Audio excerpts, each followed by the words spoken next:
नमस्ते, फेरि पनि स्वागत छ धेरै दिन बाद यो सानो युट्युब च्यानल अलमोस्ट सिम्पल ब्लग्समा है। यो चाहिँ तपाईँले देख्नु होला, मैले अहिले के देखाएँ तपाईँलाई। यस्तो चाहिँ धेरै देख्नु कम पाइन्छ अहिले है। यो चाहिँ हामी भन्ने गर्छौँ झ्याउकिरी है, नर्मल भाषामा हाम्रो है। सो नर्मली हामी यसलाई झ्याउकिरी भन्छौँ। यो चाहिँ सिजनमा हुन्छ। अब विन्टर सिजनमा चाहिँ तपाईँको यही दसैँ तिहारको छेकमा है, बिचमा छेकमा भनौँ न, चाहिँ उहाँको सिजन हुन्छ है। उहाँहरूले चाहिँ एकदमै जङ्गलैभरि है, गाउँघरैभरि कराउने गर्छ। सो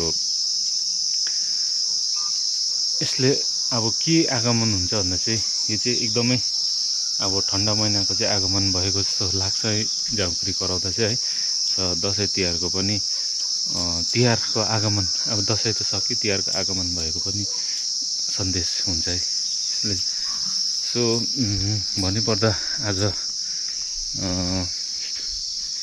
एकपटक फेरि तपाईँहरूप्रति सानो ब्लग लिएर आएको छु, डाइरेक्ट फ्रम होम है। र सधैँ चाहिँ अस्ति तपाईँहरूलाई मैले हाम्रो घरको सयपत्री देखाएको थिएँ। त्यति बेला चाहिँ तपाईँको त्यति धेरै उयो चाहिँ भएको थिएन है, फुल चाहिँ दिएको थिएन। सो अहिलेखेरि चाहिँ एकदमै फेरि दामी भएको छ भनौँ न, एकदमै है। र योपालि तिहारमा चाहिँ हाम्रो हाम्रो सयपत्रीको चाहिँ दुःख भएन है। र मेहनत गरेर के चाहिँ हुँदैन भन्ने चाहिँ आज चाल पाएँ है। र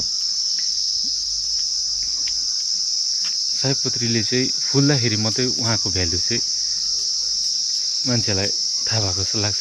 र मलाई त्यो अनुभव भयो है। हरेक साल फुलाउने गर्छु र पनि हरेक सालै अब नयाँ दिन है हुन्छ। सो सयपत्रीहरू देख्दाखेरि चाहिँ अब हरेक सालै फेरि नयाँ दिन भएर आएको जस्तो लाग्छ है। यहाँ हेर्नुहोस् न, गुजुमुजिया भन्छ होला सायद त्यसलाई चाहिँ है। वाउ।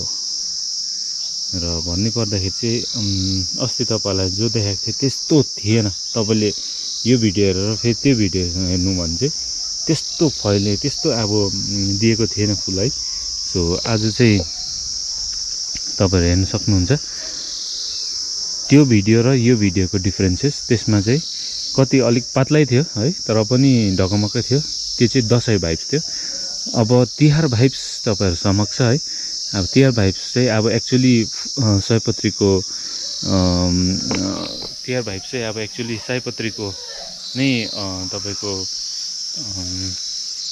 के भन्नु, अब सयपत्री नै तिहारमा चाहिँ सयपत्री एकदमै जरुरी छ। उहाँले नै तिहारलाई ढकमक्क बनाउँछ है आफ्नो घर आँगनमा। सो अब म तपाईँलाई अस्ति जुन सयपत्री देखाएको थिएँ फेरि एकपल्ट देखाउने छु है। किनभने फुल चाहिँ सबैलाई मनपर्छ है, त्यो मलाई त एकदमै मनपर्छ। र म गार्डनिङ पनि गर्ने गर्छु है। सो हल्का फुल्का गर्ने गर्छु, त्यस्तो गर्दिनँ।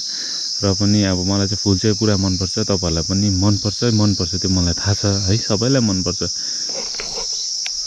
फुल चाहिँ सबैलाई रोप्ने रहर पनि हुन्छ है, सबैलाई रहर हुन्छ। तर उहाँहरू कतिपय आफ्नो व्यस्तताले गर्दाखेरि गर्न पाउँदैन गार्डनिङहरू है। तर फुल रोप्ने चाहिँ सबैलाई चाहना हुन्छ है। सो एकपल्ट फेरि तपाईँहरू माझ म सयपत्रीको दर्शन गराउँछु तपाईँलाई। तर योपालि चाहिँ तपाईँलाई म ऱ्यान्डमली होइन, अलिक सिनेमेटिक भ्यूमा देखाउँछु है। सो भिडियो अन्त तक हेरिदिनुहोस् होला है। मेरो यो सानो भ्लग है तपाईँहरू माझ, गाउँले भ्लग र एकदम अर्ग्यानिक भन्ला जस्तो है।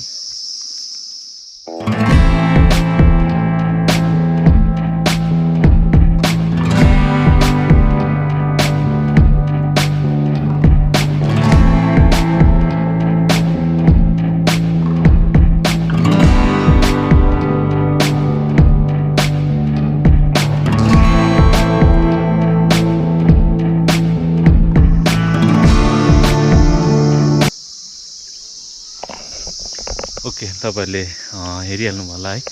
योपालि चाहिँ हल्का सिनेमेटिक सर्टमा चाहिँ तपाईँलाई मैले सयपत्रीको दर्शन गराएँ र अहिले चाहिँ एकदमै ढकमक्क भइसकेको छ।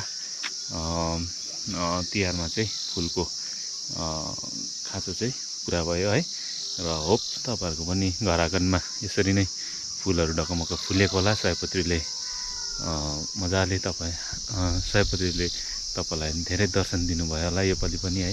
सो होप सो अर्को पालि पनि हामी यसरी नै जमर्को कसौँ है।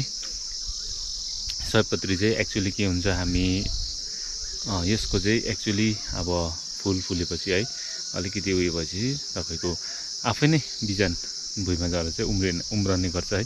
र हामीलाई यसमा उसलाई चाहिँ अब यति नै हो, हामी चाहिँ अलिकति त्यसमा चाहिँ के गर्नुपर्छ, सार्दाखेरि चाहिँ उनीहरू गुच्छा गुच्छा भएर फुलेको हुन्छ। अलिक सार्दाखेरि चाहिँ फरकिलो गरेर चाहिँ राम्ररी उनीहरू चाहिँ सप्रेर चाहिँ राम्रो फुल दिने गर्छ है। सो अर्को पालि पनि यसरी नै हामी ढकमक्क फुलाउँ है। सबैजनालाई म यो भिडियो तर्फबाट यही भन्ने आग्रह भन्दछु। राम्रो लाग्छ नि त, रमाइलो लाग्छ है।